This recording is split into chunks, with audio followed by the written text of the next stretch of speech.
भारत सरकार ने OTT platform के नियमन का निर्णय लिया है। समाचार परिक्रमा सुनने वाले समस्त श्रोताओं को मेरा नमस्कार। आइए आज हम इस समाचार की विवेचना करते हैं और इस पे बात करते हैं। सबसे पहले हम यह जानने का प्रयास करें कि ओटीटी है क्या। ओटीटी का अर्थ होता है over the top. Over the top अर्थात जो कुछ भी आप इंटरनेट पर सूचनाएं या फिर सामग्रियां पाते हैं उन्हें ओटीटी का नाम दिया गया है। इसमें विशेष रूप से वीडियो प्रसारण सेवाएं जैसे नेटफ्लिक्स, अमेजन आदि हैं वो हैं। ओटीटी मूल रूप से 3 प्रकार के हैं, जिसमें कम्युनिकेशन अर्थात संचार, वीडियो कंटेंट, वीडियो जो डाला जाता है, एप्लीकेशन इकोसिस्टम में आप जो ऐप्स का प्रयोग करते हैं वो है।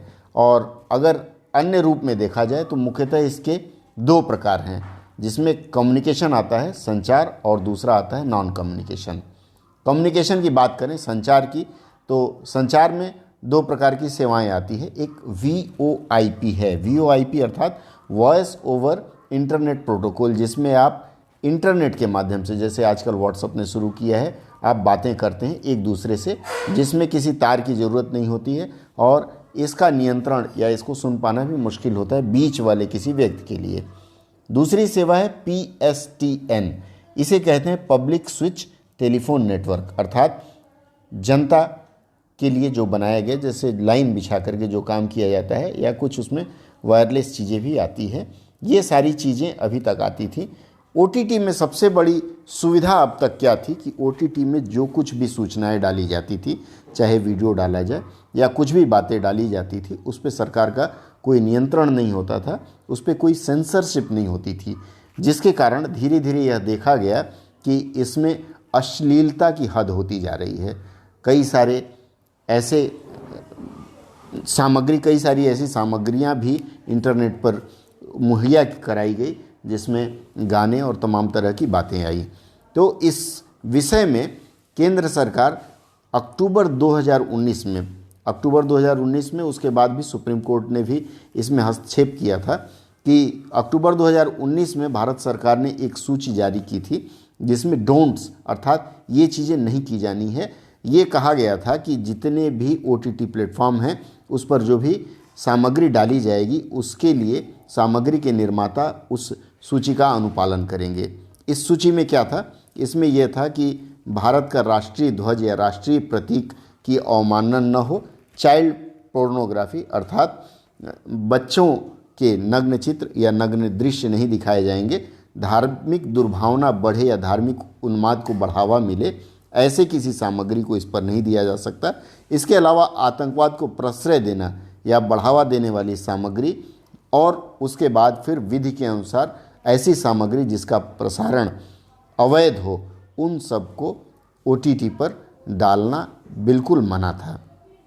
लेकिन उसके लिए बात क्या थी कि लोग एक सेल्फ डिक्लेरेशन, स्व घोषणा करते थे कि हमारे इस सामग्री में ये सब चीज़ें नहीं हैं और चीज़ें डाली जाती थी। लेकिन फिर देखा गया कि इसमें कई तरह की चीज़ें फैलती गई, कई प्रकार के प्रदूषित सामग्री दी गई, जिसके लिए सुप्रीम कोर्ट को बीच में आना पड़ा। अब हम देखते हैं कि ये जो सूचना प्रसारण मंत्रालय है जो इसका नियमन करेगी, सूचना प्रसारण मंत्रालय ने सूचनाओं के सेंसरशिप के लिए अर्थात नियमन के लिए क्या क्या बना रखा है। सबसे पहला है press council of India. Press council of India print media का नियमन करती है या प्रिंट मीडिया का नियंत्रण करती है। उसके बाद आता है कि न्यूज़ ब्रॉडकास्टिंग एसोसिएशन NBA, इनका काम है जितने भी समाचार चैनल हैं उनका नियमन करना। उसके बाद advertising standard council of India है, इसका काम है कि जितने भी प्रकार के विज्ञापन हैं उनका देखभाल करे या उनमें कोई कमी हो तो उस पर कार्रवाई करे। Central board of film certification, केंद्रीय फिल्म प्रमाणन बोर्ड CBFC है, जिसका काम है फिल्मों का नियंत्रण करना या उनको देखना कि उसमें क्या ऐसी सामग्री जिसे दिया जा सकता है या नहीं दिया सकता। इसके बाद एक और संगठन है internet and mobile association of India. इसमें जितने प्रकार के OTT प्लेटफॉर्म वाले हैं उनका यह समूह है, वो बीच बीच में अपनी बात सरकार से कहते हैं या सरकार द्वारा कुछ नियंत्रण लाया जाता है उस पर विचार करते हैं। एक और अधिनियम है जिसे cable television network regulation act कहा गया है। यह 1995 का अधिनियम है।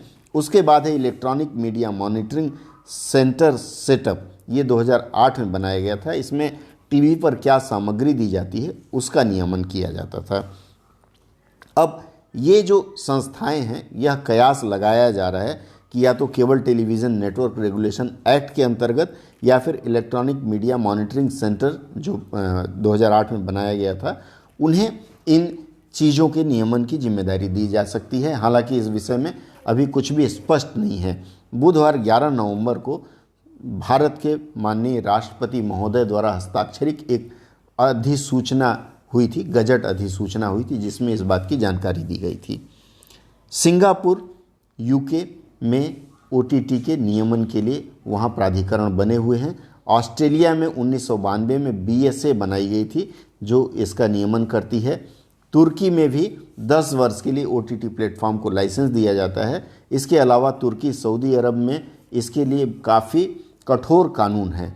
तुर्की में तो नेटफ्लिक्स को एक बार बैन भी कर दिया गया था। इसमें एक बात और उभर कर आ सकती है।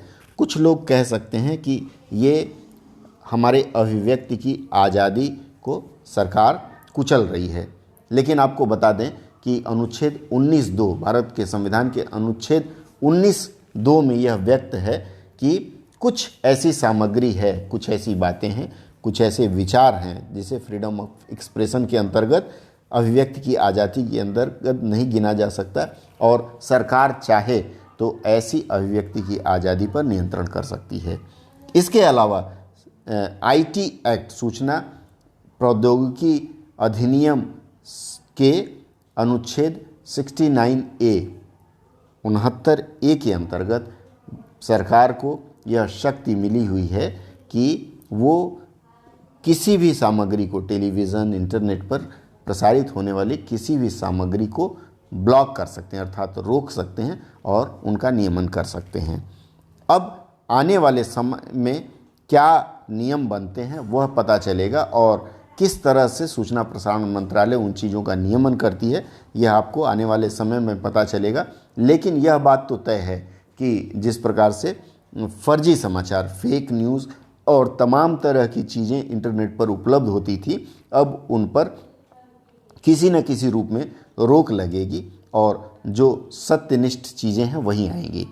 हाँ, इनसे एक बात हो सकती है कि लाइसेंस जब बनाने की बात आएगी तो इसमें कई ऐसे लोग हैं जिनके पास सामर्थ्य नहीं है और वो बिना लाइसेंस के अच्छी चीज़ें इंटरनेट पर परोसते थे, उनके लिए हो सकता है थोड़ी सी समस्याएं हो। खैर, जो भी हो देखा जाएगा, लेकिन भारत सरकार का यह निर्णय प्रशंसा योग्य है और सबके लिए मुझे लगता है स्वीकार्य होना चाहिए। मित्रों, आज की चर्चा में बस यही। अगली चर्चा में हम फिर शामिल होंगे और फिर एक नए समाचार की विवेचना करेंगे। तब तक आप जुड़े रहिए हमारे साथ एंकर प्लेटफॉर्म पर।